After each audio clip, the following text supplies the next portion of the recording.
Dia 28 de junho é o Dia Internacional do Orgulho Gay. E eu me lembrei que eu tinha um livro que eu tinha comprado há muito tempo atrás. Eu não lembro se foi nas Americanas ou foi no Extra. Esses livros lá na seção livro físico mesmo. E uma das metas para 2018 é desencalhar livros que eu tenho há muito tempo no meu acervo. E um deles é esse que eu lembrei, que é Toda Maneira de Amar Vale a Pena. Que, obviamente, né, traz 20 histórias de pessoas homossexuais que venceram, casais homossexuais que venceram o preconceito. Ler esse livro foi muito interessante para mim, porque me trouxe um pensamento assim, muito sério de qual é o papel da literatura na vida da gente, de nós leitores. E isso é muito importante. Acho que uma das coisas fundamentais da literatura na minha vida é me fazer refletir sobre mim mesmo, sobre as minhas ações e principalmente sobre o que é estranho para mim, sobre o que é diferente de mim. Entender o diferente, entender como é que é a vivência dessa situação diferente. E eu já li vários livros incríveis sobre coisas que eu não vivencio necessariamente e me fazem entender, abrir os olhos, ter mais consciência sobre essas pessoas, sobre esses casos.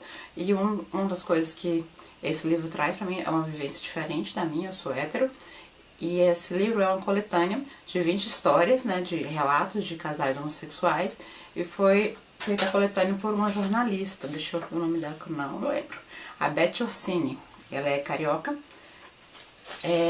Ela fez entrevistas com esses casais e fez um resuminho de cada uma das histórias, né? E a gente ficou pensando assim, cara, é tão sinistro como as histórias assim, que eles viveram de preconceitos e vivem, né? Muitos ainda têm essa vivência do preconceito, que ele ainda faz parte do cotidiano da nossa sociedade. Soa tão absurdo, tão absurdo, que pra mim realmente não faz sentido como essas situações tão escrotas mesmo acontecem. Mas é tão absurdo. Esse livro ele é mais antigo, ele acho que é de 2001, se eu não me engano, e infelizmente as histórias são muito atuais, a gente ainda tem muitas coisas ainda para poder superar, de preconceito, de aceitação, principalmente de respeito ao outro. E eu acho que a literatura tem esse papel fundamental.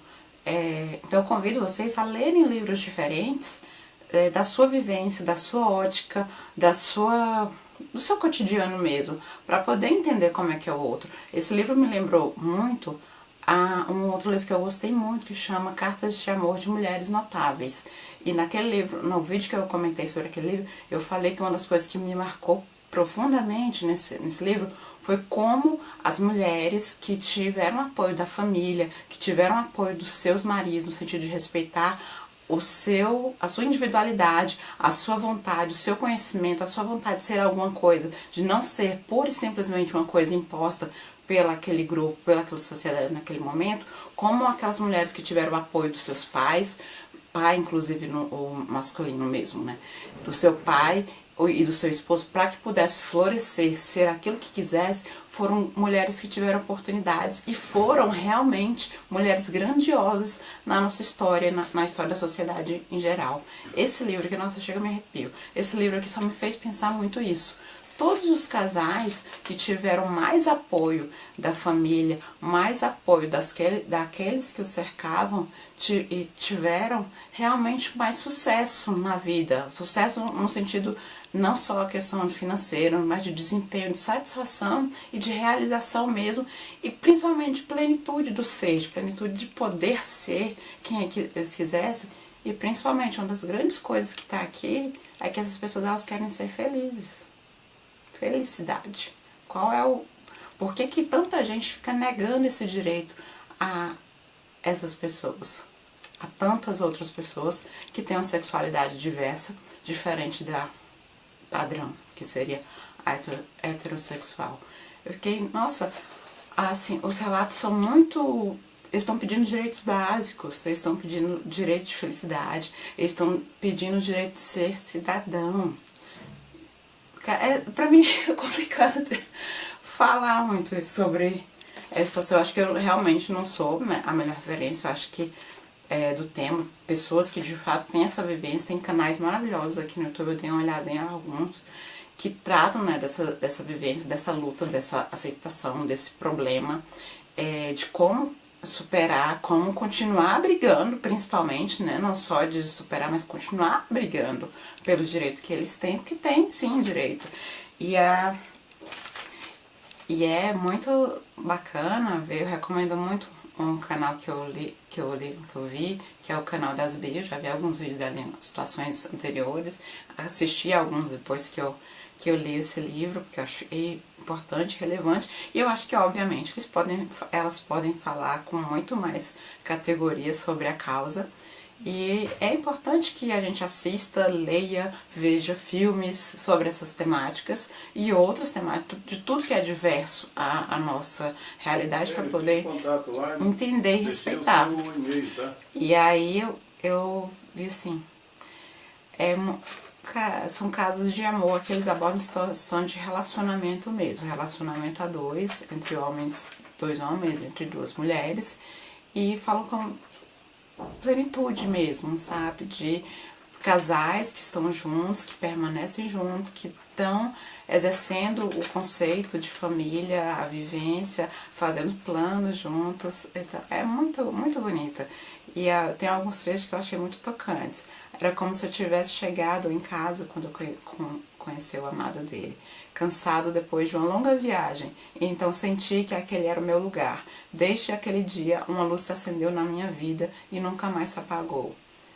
Cara, é lindo. Eu falei, o amor é muito bonito, sabe?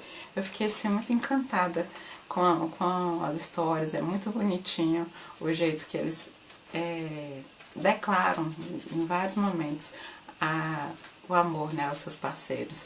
Tem alguns clichês, né, no sentido de algumas padronizações, mas tem alguns casos assim, bizarros. Você viu?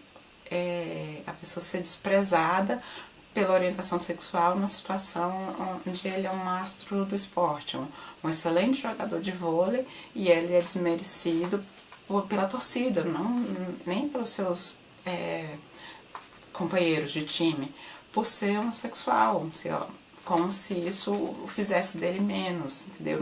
Ele tá lá pra jogar vôlei e estão questionando e ofendendo a sexualidade do cara, entendeu? Não faz sentido. Um outro trecho que eu achei bem bacana foi sobre a questão da liberação da união estável para as pessoas do mesmo sexo. E um dos relatos fala que esse ato ele deu cidadania para muitas pessoas que estavam à margem da sociedade, que é assim que acabam vivendo. Não é por não haver a permissão legal que essa situação não estava acontecendo. E essas pessoas só estavam querendo ter o direito de ser, de pertencer, entendeu? Então, assim, eu achei muito importante esse livro. Ele não tem um texto, assim, que eu achei assim, nossa, que profundo, que a parte dos relatos, quando é a voz, né, mesmo da pessoa que está vivendo a história, é mais interessante. Tem alguns trechos que a gente sente que a jornalista deu uma resumida um pouquinho demais, eu não sei, que eu senti algumas lacunas, algumas ausências, mas eu acho que é um exercício mesmo, porque não se vê muito, ainda mais no tempo que foi escrito esse livro, que eu até vou checar aqui, que era uma literatura razoavelmente nova, né? Então, a gente ter essa... Tipo, poder fazer esse exercício e, obviamente, hoje em dia a gente tem mais opções, né, de livros dessa natureza, com essa ótica, né, de realmente poder relatar histórias pela ótica da própria pessoa, né, em vez de alguém ter que contar essa história, porque essa pessoa, quem está contando, às vezes tinha mais visibilidade. E assim, eu tenho outros livros de outros temas que de fato me comoveram bastante por trazerem a reflexão, né, sobre esses assuntos que são diferentes. Eu acho que esse é o papel fundamental da literatura e a gente tem que se permitir isso. E principalmente o que essa leitura traz pra gente como resultado, que é principalmente a reflexão e enxergar que você não tem que ser o outro, não tem que ter a mesma vida do outro, mas você precisa entender ele, principalmente você precisa respeitá-lo. Então, um dos livros que eu achei me marcou bastante é um livro bem cotidiano, que é uma sériezinha em inglês, adolescente, Confectionately Yours, sobre família, sobre divórcio, sobre perda, né, sobre afastamento. Então, muitas pessoas não vivem essa experiência. E muitas pessoas às vezes vivem essas experiências e não estão preparados para poder viver essa experiência, porque acham uma situação assim uma dor tão profunda, como se aquela dor somente ela que tivesse vivido. É óbvio que viver aquela situação é muito mais intenso para quem está fazendo parte daquela situação. Mas quando você sabe que existe uma coisa além daquilo, que outras pessoas também vivenciaram essa situação, com certeza fica muito mais fácil viver aquilo. Tem outros livros sobre a questão da representatividade feminina, que eu li da Chimamanda Ngozi, O Hibisco Roxo, sensacional, um dos meus livros favoritos. Você ser, né, poder ser mulher plenamente numa sociedade sem discriminação. Tem um sobre a questão da descoberta, né, como sexual, foi o Aristóteles Dante descobre o segredo do universo. Então outro sobre insanidade, né, sobre ter uma mãe que tem algum problema mental e você está vivendo com isso diante de uma sociedade que aparentemente tá todo mundo bem, só você que está vivenciando isso, que é um livro que eu amei demais, que é o Claros Sinais de Loucura. Então eu chamo para essa reflexão do que é a literatura, o papel fundamental da literatura e por que eu amo tanto ler. Porque ela traz essa ótica, ela traz isso, traz o mundo para a nossa casa, traz o mundo para a gente poder levar no nosso bolso, na nossa bolsa, entendeu? E poder olhar o mundo de uma maneira diferente, olhar o mundo com um olhar mais compreensivo e olhar o mundo com um olhar mais respeitador. Venha ler mais. Obrigada, continue acompanhando os próximos vídeos.